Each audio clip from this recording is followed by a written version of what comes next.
Everyone, welcome to my channel. कैसे हो आप सब? आशा करते हूँ कि आप सभी लोग ठीक होंगे, बिल्कुल बढ़िया होंगे और अच्छे होंगे। मैं भी बिल्कुल अच्छी हूँ और आप सभी लोगों से माफ़ी मांगना चाहती हूँ क्योंकि बहुत दिन बाद ये मैं वीडियो बना रही हूँ। और ये जो मैं आज टॉपिक है, ये कमेंट्स बहुत पहले ही आ चुका था मेरे पास, लेकिन कुछ कारणवश मैं वीडियो नहीं बना पा रही थी, इसके लिए सॉरी। और आज फाइनली ये वीडियो बन चुका है, तो आप लोग पूरी वीडियो को देखिए और समझिए कि मैं इसमें क्या बता रही हूँ और आपके लिए ये वीडियो क्यों सबसे ज़्यादा फ़ायदा वाला वीडियो है। क्योंकि जिनको पीसीओडी है, जिनका पीरियड इरेगुलर है, जिनको सही से सारा चीज़ मतलब जो प्रेगनेंसी में अच्छे से होनी चाहिए प्रॉपर तरीके से, वो नहीं हो रही है। किन्हीं को थायराइड है, किन्हीं को पीसीओडी है, तो किन्हीं का ट्यूब ब्लॉक है, तो किन्हीं का ये बच्चेदानी में इन्फेक्शन है, बहुत सारी समस्या होती है।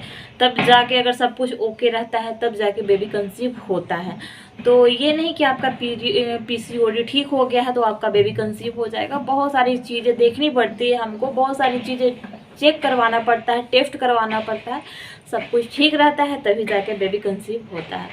ऐसे ही बेबी कंसीव नहीं हो जाता, उसके लिए सारी चीज़ करना पड़ता है। तो आज मैं बात कर कि अगर हमारा ट्यूब ब्लॉक हो जाए तो कैसे ठीक करना है, हमारा ट्यूब कैसे खुल सकता है। तो इसका सबसे पहले हम जान लेंगे लक्षण। कुछ लक्षण होता है जिससे हम आसानी से पता कर सकते हैं कि हाँ हमारा, किन्हीं किन्हीं को पता नहीं होता है कि उनका ट्यूब ब्लॉक है, तो बहुत ही आसानी तरीके से पता चल जाएगा। कुछ कुछ सिम्टम्स होता है जिससे आप जान सकते हो कि हाँ अगर ये सिम्टम्स मुझ में है तो हो सकता है कि आपका ट्यूब ब्लॉक है। तो आखिर सिम्टम्स क्या होता है और इसका हम इलाज भी बताएंगे, जो कि बिल्कुल ही सरल है और बिल्कुल ही घर के चीज़ें हैं, बिल्कुल घरेलू उपाय है। तो ये वीडियो को ज़रूर देखिएगा। अगर आप मेरे चैनल पर नए हैं तो प्लीज़ सब्सक्राइब जरूर कर लीजिएगा। वीडियो को लाइक करना तो बिल्कुल बनता है। और चलिए ज़्यादा बातें ना करते हुए सीधे मैं वीडियो को आगे पहुंचाती हूँ। और आखिर ट्यूब ब्लॉक हो जाता है तो लक्षण क्या होता है, जिनको पता होगा उनको तो चलो आप ये उपाय कर लीजिएगा। जिनको पता नहीं होगा, सब कुछ ठीक होने के बाद भी बेबी कंसीव नहीं हो रहा है, तो आखिर कारण क्या है, आपका लक्षण आप जान लीजिए कि अगर आपके बॉडी में ये सब सिम्टम्स हो रहा है तो हो सकता है कि आपका ट्यूब ब्लॉक है। तो सबसे पहले तो मैं बात कर लूँगी कि अगर आपका पीरियड रहे या ना रहे, आपका लोअर साइड में हमेशा पेन रहता है, मतलब कि आप जो पीरियड में पेन रहता है उस टाइप का ही, या फिर उससे थोड़ा ज़्यादा, कम तो नहीं रहेगा, ज़्यादा ही रहेगा। और कभी कभी क्या होता है ना कि जब जैसे ही 8 दिन 10 दिन जाता है पीरियड ठीक ख़त्म होने के बाद, तो हमारा राइट साइड कभी लेफ्ट साइड में मतलब पेन देगा। जो ट्यूब का जो होता है पार्ट, तो वहाँ पे हमको ऐसा लगेगा कि ये पार्ट यहाँ पे हमको दर्द दे रहा है, मतलब कि कुछ चूहा जैसा हो रहा है कि चुभ रहा है वहाँ पे। तो ये एक सिम्टम्स है, हो सकता है कि आपका ट्यूब ब्लॉक होगा। इसीलिए जब वहाँ पे पीरियड का हमारा जो पार्ट ख़त्म हो जाता है, उसके बाद जो हमारा 8 दिन का जो होता है, पीरियड के बाद जो इंटरकोर्स होता है, उसमें हमें कभी कभी देखा जाता है कि ये ट्यूब के पास में दर्द देता है, पेन देता है। तो उसका कारण यही है कि जब हमारा पीरियड आता है तो वो जो ब्लॉक होके पहले से ट्यूब रहा है तो वो वहाँ पे उसको भार पड़ता है, इसकी वजह से वो हो सकता है कि पेन होता होगा। तो ये माना गया है ऐसा। तो ये हो गया पहला कारण कि आपका पीरियड के बाद या फिर पीरियड के पहले वहाँ पे आपको दर्द देगा, साइड में, बीच में नहीं। कभी कभी देखा गया जिनका ज़्यादा होगा तो शायद बीच में, लेकिन किन्हीं का देखा गया राइट साइड, कभी लेफ्ट साइड, तो दर्द देते रहता है। तो आप ये ध्यान दीजिएगा कि आपका पेन दे रहा है कि नहीं। दूसरी चीज़ कि अगर आप इंटरकोर्स करते हो तो बहुत ज़्यादा पेनफुल हो सकता है, कि आपका इंटरकोर्स बहुत ज़्यादा पेनफुल हो सकता है, ये भी एक सिम्टम्स देखा गया है। तीसरी चीज़ ये है कि अनयूजुअल डिस्चार्ज होता है, मतलब कि जो हमारा ओवुलेशन के टाइम डिस्चार्ज होता है, तो वो एक टाइम है, वो एक ओवुलेशन पीरियड है जो आपका मतलब 4-5 दिन 6 दिन तक रहता है। लेकिन जिसका कोई लिमिट नहीं है, जिसका कोई टाइम नहीं है, तो उसको अनयूजुअल बोलते हैं, अनयूजुअल बोलते हैं। तो वो कभी भी हमेशा कंटिन्यू हमारा प्राइवेट पार्ट से डिस्चार्ज होता है, तो वो भी एक साइन ही है। कुछ कुछ लक्षण ऐसे हैं जो बहुत स्मूथली हैं, जो हम देखा गया है आम महिलाओं में। तो ये सब चीज़ होता है, जिनका ट्यूब ब्लॉक होता है, जिनको पता नहीं रहता है, तो ये सब चीज़ से आप जान सकते हैं कि आपका ट्यूब ब्लॉक है। अब हम बात कर लेते हैं इसका उपाय, कि आखिर उसका उपाय क्या है। हम कैसे अपने घर में ये ट्यूब अगर ब्लॉक हो गया है तो ठीक कर सकते हैं, क्योंकि अगर घर में ठीक नहीं करेंगे तो ये इसका एक ही इलाज है कि आपका ऑपरेशन करके जहाँ पे ट्यूब जितना दूर तक ब्लॉक है वो आपको मतलब वहाँ से क्लियर किया जाएगा, साफ़ किया जाएगा।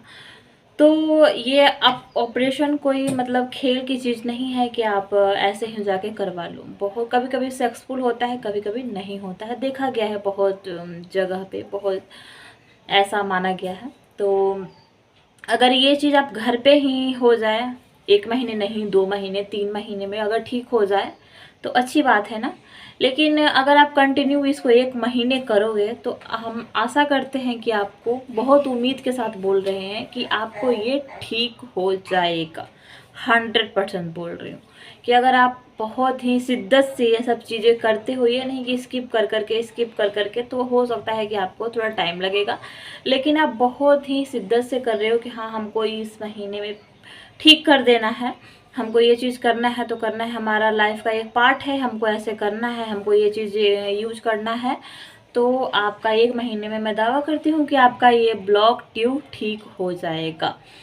तो कहीं कहीं तो ये भी देखा गया है कि अगर आपका ट्यूब ब्लॉक हो गया है तो उसका बस एक ही उपाय है। अगर ये सब चीज़ नहीं करते हो, अगर आप घर में ठीक नहीं करते हो, तो या तो ऑपरेशन होगा, दूसरी बात कि आपका आईवीएफ होगा। क्योंकि जितना भी बच्चा हमारा घर में ठहरता है तो वो जितना भी फर्टिलिटी होता है ना, वो हमारा ट्यूब में ही होता है। अगर ट्यूब ही ब्लॉक रहेगा तो कहाँ पे होगा। तो आईवीएफ में क्या होता है कि बाहर ही फर्टिलाइज करके फिर इंसल्ट किया जाता है, फिर बच्चा गर्भाशय में डाला जाता है। तो इसके लिए फिर आपको आईवीएफ करवाना पड़ेगा अगर आप ठीक नहीं करते हो। तो उससे अच्छा है कि आप 1-2 महीने इंतज़ार कर लो और ये चीज़ कर लो। आपको मैं दावा करती हूँ कि आपका ट्यूब बिल्कुल खुल जाएगा। और बहुत लोगों को खुला है, तो फिर आपको क्यों नहीं खुलेगा। जब आप ये चीज़ करोगे तो आपको क्यों नहीं खुलेगा। तो सबसे पहले मैं बताती हूँ कि आखिर ट्यूब ब्लॉक रहेगा तो कैसे ओपन करना है, कैसे खोलना है, आपको क्या उपाय करना है। सबसे पहले तो मैं बात करूँ कि आप सरसों तेल ले लो, आप अपने कमर के साइड में, बैक साइड एंड फ्रंट में आप मसाज लो। आप मसाज लीजिए बिल्कुल अच्छे से। जो मसाज होती है कमर की वो मसाज लीजिए। सुबह शाम आप सरसों के तेल में कीजिए। अभी तो ठंडी का समय है, आप ये सब चीज़ें यूज़ कीजिएगा तो जल्दी ही रिकवर हो जाएगा। और ठंडी के दिनों में मैं इसीलिए मैं एक वीडियो भी बनाई हूँ कि ठंडी के दिनों में बहुत जल्द प्रेगनेंसी कंसीव हो जाए। क्योंकि अगर ये सब चीज़ अपनाइएगा तो ठंडी का मौसम तो 3-4 महीने रहता है ना। 1 महीने में अगर ठीक हो जाएगा तो 3-4 महीने में तो प्रेगनेंसी कंसीव हो ही जाएगा। तो आप सरसों का तेल यूज़ कर लीजिए, कमर में मालिश कर लीजिए। दूसरी, आप हॉट वाटर बैग से आप अपना जहाँ पे ओटी है उसको सिकाई कीजिए। तीसरी कि आप अजवाइन का चाय पीजिए, अजवाइन का चाय पीजिए, अदरक का चाय पीजिए। मतलब काढ़े बना के चाय, मतलब मैं चाय पीती हूँ ना, उसमें थोड़ा गुड़ डाल के तो चाय टाइप का ही हो जाता है। तो आप उसका काढ़ा बना के पीजिए। मतलब काढ़ा बना रहे हैं तो 1 कप ही बनाइए। मैं चाय बनाती हूँ चाय टाइप की, उसमें थोड़ा सा मैं हनी डाल देती हूँ, कभी मैं गुड़ डाल देती हूँ। तो इस तरह से मुझे मतलब पीने में मुझे आसानी हो जाता है, तो मैं आराम से पी लेती हूँ। तो ये चीज़ आपको फ़ायदा करेगा। यहाँ तक कि अगर आप हनी भी डाल रहे हो तो वो भी फ़ायदा है, अगर आप गुड़ भी डाल रहे हो तो वो भी फ़ायदा है। क्योंकि वो दोनों मतलब ये हनी आपके वज़न कम करने का काम करता है, और गुड़ है जो वो भी गर्म है, तो वो भी आपका ट्यूब ओपन करने में काम करेगा। और मैं सबसे इम्पॉर्टेंट बात बता देती हूँ कि इसमें सबसे ज़्यादा अहम रोल निभाता है आपका ट्यूब को खोलने के लिए, वो गर्म पानी में यूज़ कीजिए। 1 महीने में आपको फ़ायदा होगा। तो ये ट्यूब ब्लॉक ओपन करने का सबसे काढ़ा है, आप इसे यूज़ ज़रूर कीजिएगा। कलौंजी का सिरका, कलौंजी का सिरका आपको मिल जाएगा मार्केट में। आप 2 से 3 चम्मच रोज़ रात में 1 गिलास पानी में पीजिएगा। मैं बोल रही हूँ दोबारा, तो आप ये चीज़ ज़रूर कीजिए। और योगा है, योगा आप ये ब्लॉक ओपन करने की बहुत ही अहम भूमिका निभाता है। आप ये जो मैं योगा की यहाँ पे पिक लगा दे रही हूँ, ये योगा ज़रूर कीजिएगा, एक्सरसाइज कीजिएगा, जिससे आपका ट्यूब ओपन हो जाएगा। अगर आप ये सब चीज़ नहीं करते हो तो फिर आपको IVF या फिर ऑपरेशन का समस्या झेलना पड़ जाएगा। तो आप ये जरूर करती हूँ कि आपको ये मेरा वीडियो बहुत ज़्यादा अच्छा लगा होगा तो लाइक शेयर सब्सक्राइब करना बिल्कुल भी ना भूलें। आज की वीडियो इतना ही रखते हैं, फिर कोई कमेंट्स न्यू आएगा तो मैं आप उस कमेंट्स पे आपको वीडियो के थ्रू रिप्लाई करूँगी, जिससे आपको अच्छे से समझ में आएगा, क्योंकि कमेंट्स में मैं इतना लंबा चौड़ा तो बोल नहीं सकती थी। तो बाय, टेक केयर, अपना ख्याल रखिएगा, अपनी दुआ में मुझे भी याद रखिएगा। Bye, take care.